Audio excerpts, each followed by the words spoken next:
grounds the tech and it gives it purpose, the more involved we get on the marketing side.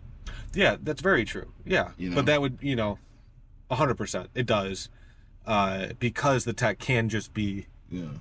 on its own responsive, look good, but if it's not conveying a good idea, or if it's not selling an idea, if it's not there for a purpose, Yeah. then what'd you build? You Yeah. built. And it gets so like, yeah, it's like the it gives it purpose. And I think, I mean, we come from the engineering side, so there's so much that I guess the biggest thing is that you can deliver a high quality, snappy product, and that's not enough because it has to meet people where they're at. Right. That's like a big thing that's really sticking out to me now. And I think that's a good realization because again, it gives the technology purpose. Like, what is it trying to do? What is it? Who is it trying to benefit? And that's the game. Like we talk about this often, but it's like a technology is a product of the techniques that we've been studying. Yeah. And so making sure that aligns with somebody is like at the heart of all of this. And if we don't,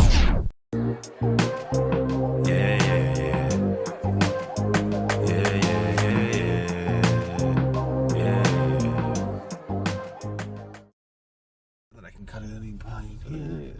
another episode of Founder Drive. Another episode. Ooh. Is that what we're calling it now? Founder Drive, Founders Drive. Founders Drive, Founders Drive. I would love to be able to do this with other people. Yeah. I need a bigger car, but yeah. Hey. Okay, so what's been on your mind this week as it pertains to business? This week has been a lot of marketing and sales, a lot of pitching, a lot of framing, a lot of, how do you position yourself as a compelling offer in a marketplace full of offers? Exactly. And my mind has been in the exact same way. That and trying to learn as much as I can about what other people have done in the past. And I think that there's so much to gain from successful campaigns in the past that you can't really gain from people that are active right now, because people in the past, a lot of those stories are done. And so you can see the results, you could see the approach that someone took. If it's a high profile person, like a really like Estee Lauder, somebody that we were talking about. Yeah. I've been looking a lot into specifics around Steve Jobs, and then other entrepreneurs that I think have really made an impact. But that specifically on the marketing campaign, a big thing we were talking about is like what's real and what's not. Yeah. Like there's so much more in technology. What's abstract and what's concrete? What's abstract and what's concrete? And what's illusion, what's intentional, what's not, what really makes somebody want to be involved with a product, a movement, something along those lines. So like when we talk about like marketing and framing, what's like riff on that for a little bit. I think it's really important to recognize that a lot of the companies that you probably deal with every single day are just clones or replicas, or probably about 80% similar in a lot of different ways, but each of them have a compelling offer, and it's why you're using that particular product or service. And as a startup, I think that's like one of the main things you're trying to find, right, is that product market fit. It is that spot of like, hey, we have a compelling offer. What is sales product validation market fit? That's something that gets thrown around all the time. It does. And it's that to me is abstract. We were talking about abstract and concrete. It's like, what is product market fit? You know it when you see it, but you don't know it when you see it. You know it when you see it, but it's so hard to make it tangible. And I think when people are able to make it tangible, it's so hard to communicate. And I don't know, there's so many thoughts over here, but I think to get more specific around it, when I think of product market fit, I think of a market as a group of people who are able to buy and sell, or could potentially buy and sell, and I think of product as the thing that's produced.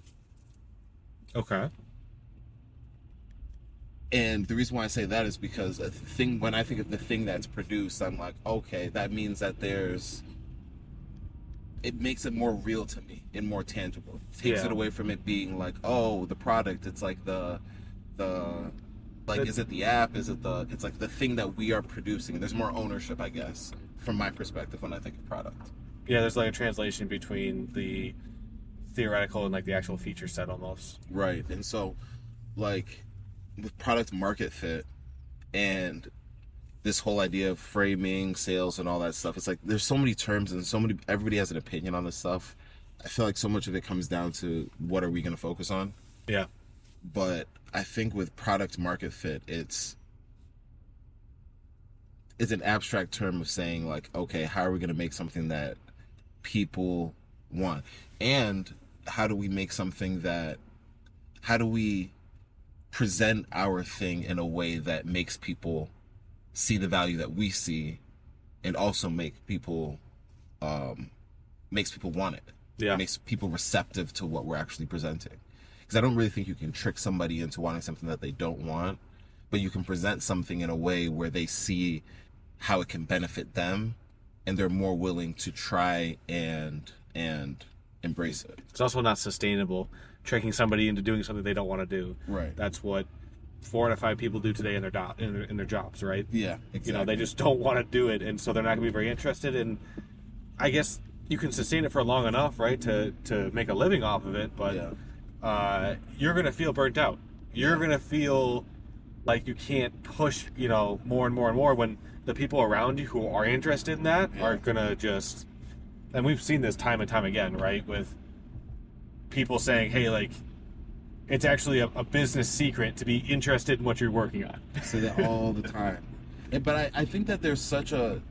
But the trick here, right, that bridge is making those people who we see as customers or clients and the people who we think can get a lot of value, getting them to see that, right? Yeah. Pulling them into that same point of view that is an actual secret. It's a cheat code. It's something that's almost a requirement for being able to pursue anything you want to pursue.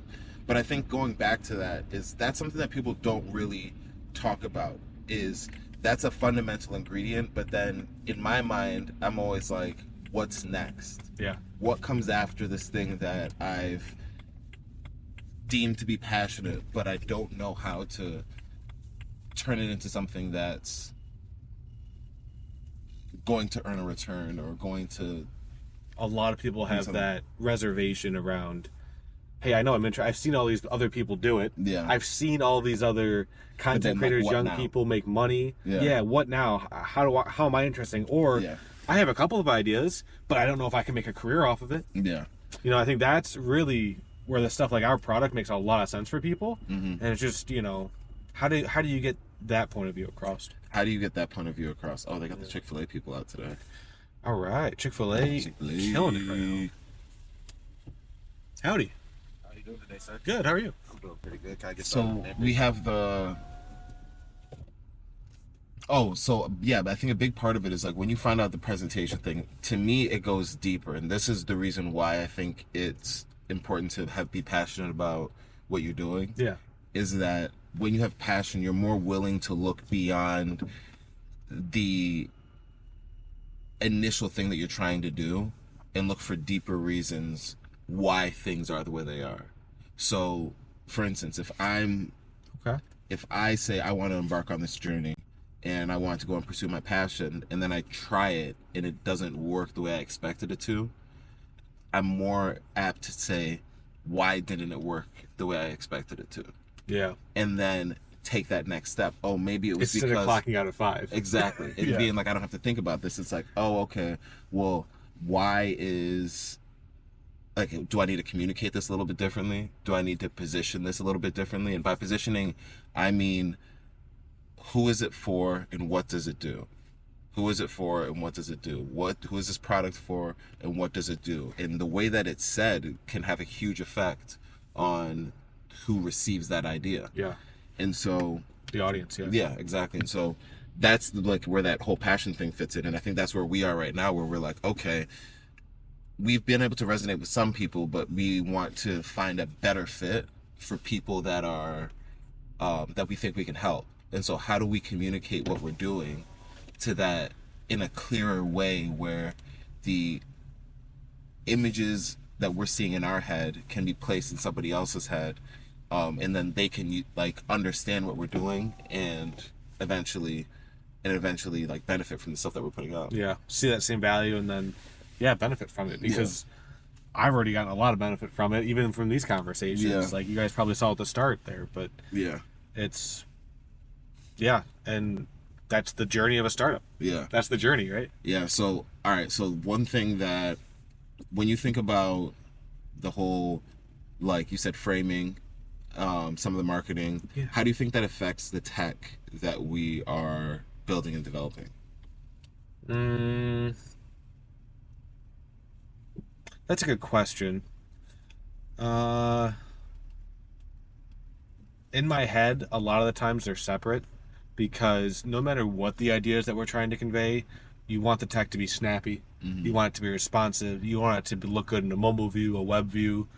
You want to make sure that the code's clean, it's not cluttered. So there's a lot of things that I think are separate in that aspect.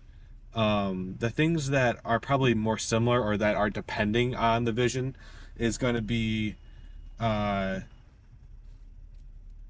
guess maybe the types of content that we want to use to get our message across, and the ways that I think the tech can help enable that transition of, moving people from, I don't really know how I'm going to break into this new career path, and getting them from that like level 0 all the way up, multiple levels to start monetizing that stuff. Like the tech is going to help. But in every solution that you try and make, you want to make sure that it's, has all the bells and whistles and it's responsive. So that's kind of how I think about it. But there's definitely nuances there where there's like certain circumstances where like, you need a specific kind of tech to make this idea come across in the best way for that audience. Yeah. One of those is like our feed, right? But yeah, that's interesting. To me, it grounds the tech and it gives it purpose the more involved we get on the marketing side. Yeah, that's very true. Yeah. But that would, 100%. It does.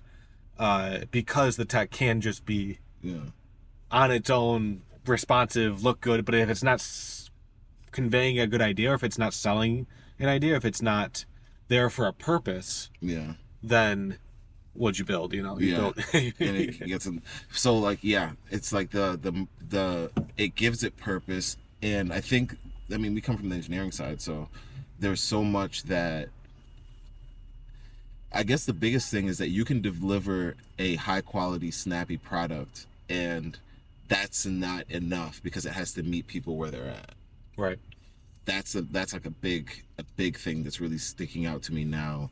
And I think that's a good realization because, again, it gives the technology purpose. Like, what is it trying to do? Who is it trying to benefit? And that's the game. Like we talk about this often, but it's like a technology is a product of the techniques that we've been studying. Yeah. And so making sure that aligns with somebody is like at the heart of all of this. And if we don't have that, then like we're not playing the game to the best of the ability, right? The best of our ability. Another thing I've been thinking about is like just really making things tangible in a way where we can translate what we're doing into like, because that's the thing with business, they don't ever tell you how, well, they do, but I think it's just hard to communicate how much of, like, you have to define your game. You have to define what. That's a pro and a con. You get to define your game. You get to define your game, but you also have, like, it's part of what you have to do. Yeah. And really the sky's the limit, but that has to be mixed with practicality. And there's a lot of value there that you're skipping over. There's a lot of value that you're skipping over there. What do you mean? A lot of people, when they start their own business, don't. They look for somebody else's game to try and win there. Okay. So, like, what do you mean? Jake? Yeah. If you do that, you're always chased and you're not leading. And like, yeah, we could hop in and make a fast food chain that, you know, does burgers and stuff and, you know, play by McDonald's rules. That's probably not the best way to do it. What we should do is probably get huge on YouTube and then open up a burger place like Mr. Beast did. You know, it's like you don't play by the same rules as the incumbent. And so doing that means your business is going to be hyper successful versus just chasing after the incumbent. somebody said to me a long time ago, it's actually one of my old mentors, he said, you don't beat Google by doing what Google does. Like 100%. You don't beat Google through search. 100%. Bing doesn't beat search. Yeah. ChatGPT beats same search. Same thing. Yeah, exactly the same mantra of what got us here isn't going to get us there. Yeah. Yeah. Which is kind of fucking dope because it's part of the ultimate. But there's a lot of value there. Yeah. There's a lot of value there that people will probably just skip over. Rewind and watch that. Listen to that. So, but like dig into that further because it seems like you have some more ideas on that. It's just how so many interactions that we have in our day-to-day lives are built off of the comparison. Built off the comparison. Built off of the comparison. Everybody's comparing everything. It's built off of the comparison, and the comparison is the thief of joy, right? So, comparing this to that, my neighbors to mine, yeah, my coworkers to mine, yeah, mine to yours, yeah, his to hers, yeah. Everything's the comparison. That's so interesting. Everything's the comparison, and so that's. Hello, what's the name? Jake. Awesome. Here are those drinks. Hey. That's so interesting. And in business, if you do There that. you go. Have a good one. Thanks so much. You got that? Did you know that, son? Yeah, I think so. I was like, what? All right, okay. So this is something that you can't do that in business. You can only do it so much. In business, it kind of takes away from what your compelling offer is if you just start comparing yourself, like, oh, well, Google did that or Apple did this, it's like you're going to miss your lane. Yeah. So how do you find your lane? Well, that's product market fit. Part of it is like, so much of it has to do with confidence. The business has to be confident that this is what we're going to do. At the highest level, 100%. Leadership should be, at any company, should be 100% aligned on this is what we're going to try and do. Or this is what we are doing. Yeah. You know, if you're a Fortune 500 or something. Or like anything though, right? It's like we're making this style of pizza. We're not making hamburgers, we're making pizza. Yes. And we're going to do it. Yeah. And we're going to examine how we're going to do it so that until we get to the best. And even when we're there, we're going to keep doing that. Yeah. To get better and better and better. Not, hey, this quarter we just need to beat Jimmy John's. Hey, this quarter we just need to beat Little Caesars. Yeah. It's like we're going to define our lane so clearly that you can either get with it or get lost, baby. Baby. Get with it or get lost. Get with it or get lost. This is my swamp. But that to me is that makes a lot of sense though. It's like that's really where product market fit is. But the thing that's also crazy about that, which I don't agree with at all. What's that? Or I don't agree with the way people frame it, is that it's, at least the people I've heard, is product market fit is something you either have or you don't. Because the trickiest part is about knowing how long you should stick with something. Yeah, and so product market fit's not binary. Product market fit is not binary. And so if that's the case where it's like, okay, product market fit isn't binary, then is the goal really product? Actually, I'll say this. It's not necessarily binary or not. Is it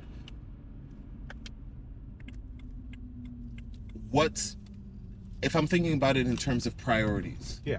Product market fit is on the list of something that I need to check off, but it's not the ultimate thing. It's secondary to a clear, definitive goal. Because if you don't have a clear, definitive goal, then product market fit, to me, isn't something that is, it can be fleeting. That's true. Yeah, you always have to innovate and make sure that you're retaining. Like, here's a question. Yeah. If I have billions of people out there maybe it's a better strategy, or is it a better strategy to have a clear idea and then communicate with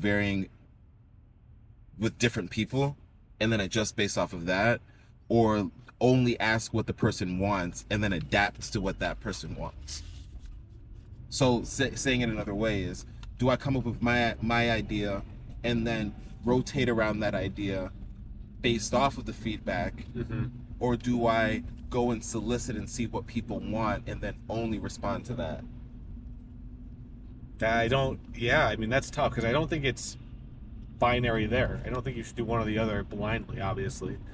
I get a lot of advice from people saying that you need to build what people want. Right, we hear that a lot. It's on Y Combinator's website. That is, and they are kind of the leading, I guess, VC in that aspect in terms of like successful incubators. Yeah, it's absolutely the leader.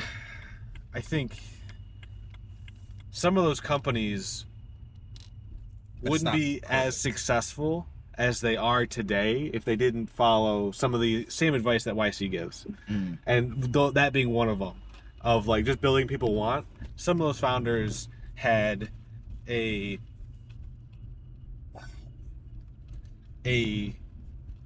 obsession with the technology or the thing that they were building, so much so that they made sure it worked regardless of whether or not people initially thought, hey, that's something I would use.